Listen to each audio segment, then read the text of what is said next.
Alright, the Winter Major happened this weekend. It's my first video in a while because I was on break, didn't want to do anything, didn't want to do anything before the Major, and now here we are. Now, they did some announcement videos during the week and some other videos I want to show and explain and talk about on Thursday probably. But in this video, we're just going to talk about the results and just the overall feeling of the Major, I guess? I don't know. We'll do something like that. We'll talk about it. My predictions were kind of right. I mean, they were kind of messed up. I know I got 2 of the lower bracket round 1 matches right. Or placement-wise. And the grand finals I got correct, except for the teams were flipped. So, I mean, that's pretty good to get the outcome right. Because, I mean, everything that happens in between is going to be a coin flip and stuff. So, let's get into it. This stream, the Winter Major, started off with this team right here, Beast Mode, version 1, playing FaZe. Sweat FaZe. FaZe did not look good. V1 looked incredible. It was almost a perfect sweep, but 3-2 in game 3. Queso sweep detonators. Detonators, you know, they're not going to do very well. They don't have experience. Version 1 and Queso. Queso just didn't have an answer for version 1. Version 1 was too good. There wasn't much to it. Version 1 was a whole different team than what they have been before. And it was all because of that LAN type. FaZe do lose a game to detonators, but they end up winning 3-1. And Team Queso and FaZe go to game 5. FaZe didn't deserve it. They gave it away to Team Queso. And Team Queso wins at 5. Version 1 and detonators, easy win for version 1. They only give up 1 goal in 3 games. So with that, version 1 is 3-0. Move to the upper bracket semifinal or upper bracket quarterfinals. Team Queso at 2-1 go to the lower round 1.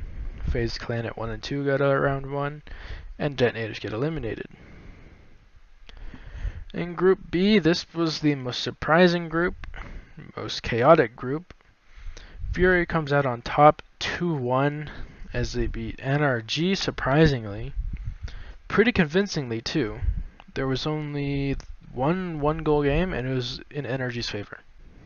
Then they go on and beat Endpoint convincingly with only one goal game as well. But yet they go and get swept by Renegades. Renegades has had their number apparently since even in the fall split major. The tiebreaker, they play Endpoint and win again. This time was a lot closer with all their wins being 1 goal games, but they still won no matter what. They go to the upper bracket final or upper bracket quarterfinals. Endpoint is 2-1. They beat Renegades easily. They beat NRG in 5, which they did not get reverse swept. They were close, but they didn't. They lost to Fury, of course, and then they lost to Fury again in the tiebreakers. NOG goes 1-2 surprisingly. I don't know how many times I've said surprisingly, but it's surprisingly.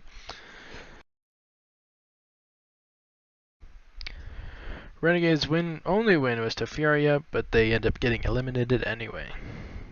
In Group C, G2 wins the group 3-0 with wins over EG. All those games were 2-1, so they were basically coin flip 2 overtimes. But G2 pull it out.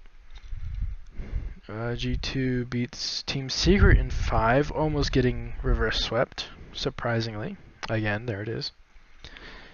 And G2 plays BDS and almost gets reverse swept again, but again they pull it off. They go to the upper bracket quarterfinals. BDS sweep Team Secret, and they go to game 5 against EG, which EG fought for, which was good.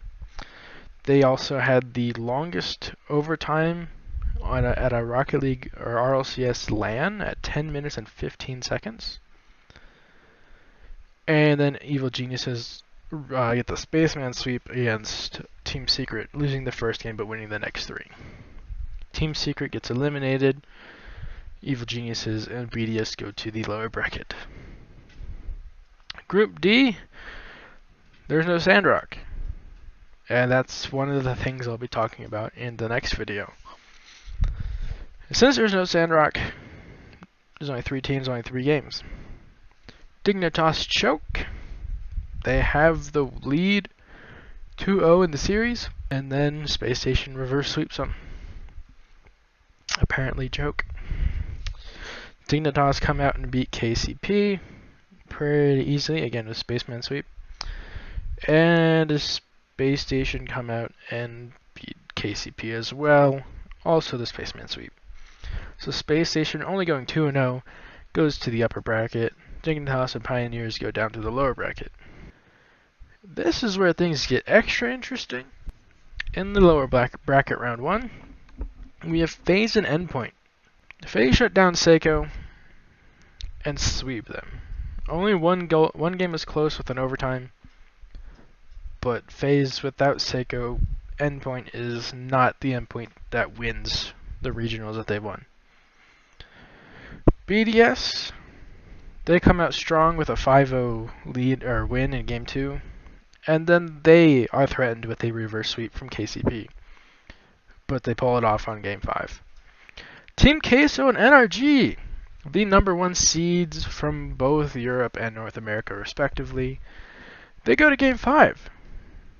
NRG is 1 game away, but Queso pull out with two wins in a row. First 3 games go into overtime, and the last game was 5-0 in favor of Team Queso. NRG did not look good, and they didn't even get to play in front of a crowd. Dignitas chokes yet again. They go up 2-0 on Evil Geniuses, and Evil Geniuses sweep them with, I think it was 12 unanswered goals.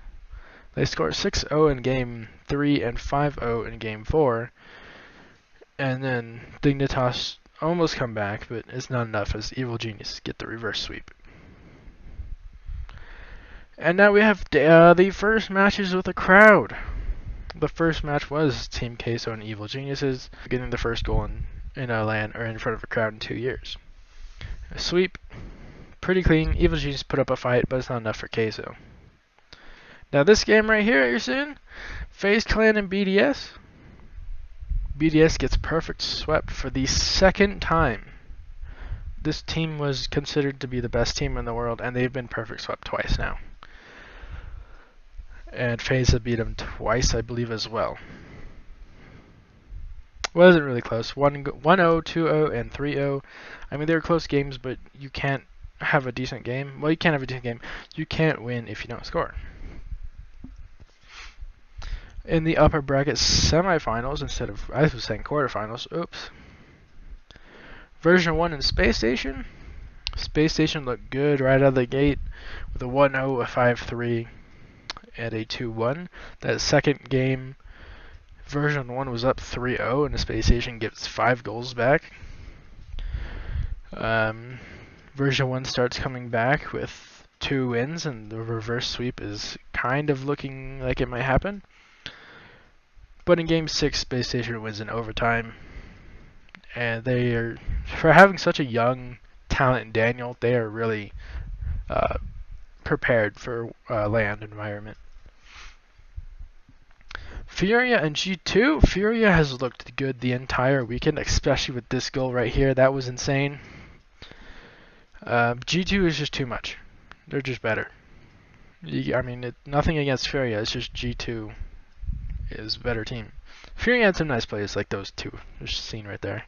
By the way, this video that I'm watching right now, the highlights, I'll link that down in the description so I don't not give credit for it. Another one, but this is, let's just see how this one plays out. Oh, yep, Jan's incredible bump. Yep, Fury was insane. In the lower bracket quarterfinals, yeah, quarterfinals, V1 and FaZe. V1 comes out on top with 2 games in a row. FaZe calls a timeout, finds the answers, wins 3 in a row. Version 1 calls a timeout, has the answer, and then in Game 7, FaZe win. It was a great series. It could have gone either way. The last game was in overtime too, so it could have gone either way. Great series.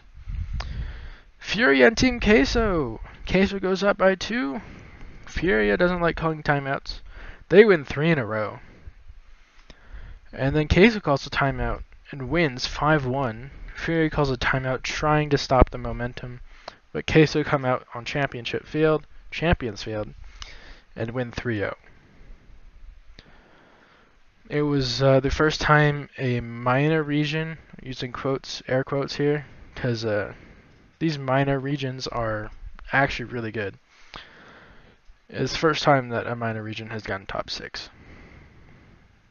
In the lower bracket semifinals, we have FaZe and Queso. This was the second match of Championship Sunday. Queso was just too good. FaZe had no answers, and Queso win 4-1 pretty convincingly, with only 2 1-goal games in favor of Queso and 1 in favor of FaZe. In the upper bracket final, we have G2 and Space Station, also a 4-1.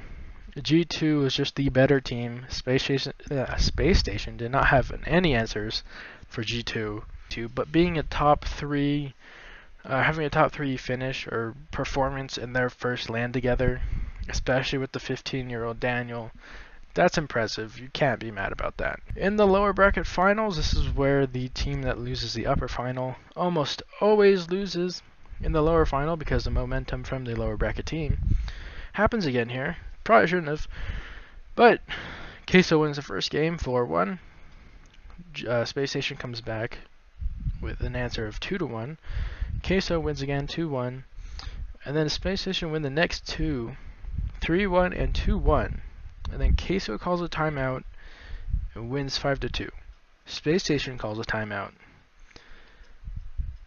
but it's not enough. They lose 2-1 to Queso, and Queso ends up winning it. Queso had a really nice goal line save, and that was probably the factor because it was Game 7, 2-1. If that goal goes in, it goes to overtime probably, and who knows what would have happened. And in the grand finals, we got these 2 teams right here. Team Queso with what a saving on G2 right there.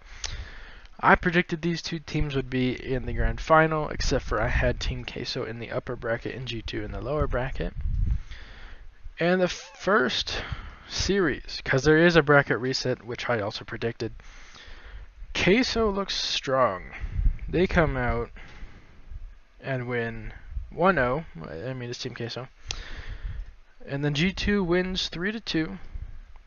Queso wins 2-1 and 2-1 again before G2 calls a timeout. This was a 3-1 series, or 3-1 scoreline, and it was looking a lot like Season 7, where there were 3 NA teams and 1 EU team, and the EU team wins. But with these amazing plays from G2, they bring it back after their timeout, win 2-1 and 5-4 before Queso calls a timeout. And in Game 7, I think it's going to show right after this replay right here. It's going to show. Game 7, Team Queso wins 2-1, causing the bracket reset. And this play right here says it all. Nope, it's not that play. Just kidding. Right here, this play was such a big choke from G2. Look at that. No one went for the ball. Miscommunication. Causing the bracket reset. Could have gone to overtime. They could have won it in the first series, but no. It's Rocket League, and there's a script. We have to go to Series 2. Get that bracket reset. It starts off the same. Queso wins 1-0. G2 wins in overtime, 2-1. Instead of giving Queso the third game, G2 take the third game 3-1. Queso call a timeout. They win the next game 1-0. G2 do not call a timeout. They take game 5. They take game 5. 2-1. I believe that's the game. Nope. Game 2 was the game that Atomic carried them. Game 6. Neo Tokyo G2 win at 4-1. This was the second, third most, I would say third most. Like this passing play right here, insane, absolutely insane. I mean, he had no boost at the end too, but to get that many touches in a row, 1, 2, there's more than that, 3, okay, whatever. That was an insane passing play. Anyway, the moment that G2 was scoring and was securing the win was probably the second or third most excited I got during the entire event. Because as the event went on, I started to not like Team Queso more and more. I don't know why. But I just wanted to see G2 win because they haven't won since E-League in 2017. And the moment that this went in for G2, it's 4-1. And then they close it out. And then the ball drops. And the game's over. It's just, the whole NA crowd was going crazy. And it was actually insane. I mean, obviously Space Station goals were my most excited part because I'm a Space Station fan. But seeing Chicago and JNABs win like that after choking in Game 7, it was really cool to see. Like the crowd energy, and then Rizzo gives them the medals, which was awesome to see. But yeah, this whole event was actually crazy. Because I remember watching Season 7 and Season 8, and it was like cool and all, but I wasn't like into the RLCS at that point. I was just watching because pro stuff, cool. But now with my guy, I'm invested too much, but you know, whatever. But it's like hearing the crowd was actually crazy. Like that's what Season 9 could have been. But the last 2 years of growing has made the esport grow so much into what it is now. And I cannot wait for listeners watching the Spring Major, because I can't get to that. And then going to the Grand Championship, which I think I can go. I'm pretty sure I'm going. I cannot wait to be a part of that crowd. So, Rocket League is just improving, constantly improving, and it's great to see. It's amazing. So yeah, that will finally close this video out. I'll be talking about Sandrock going on down there. Why is it being updated? I don't know. I'll talk about Sandrock down there and a couple other things in the next video. It might not be as long. But yeah, I'll see you in the next one.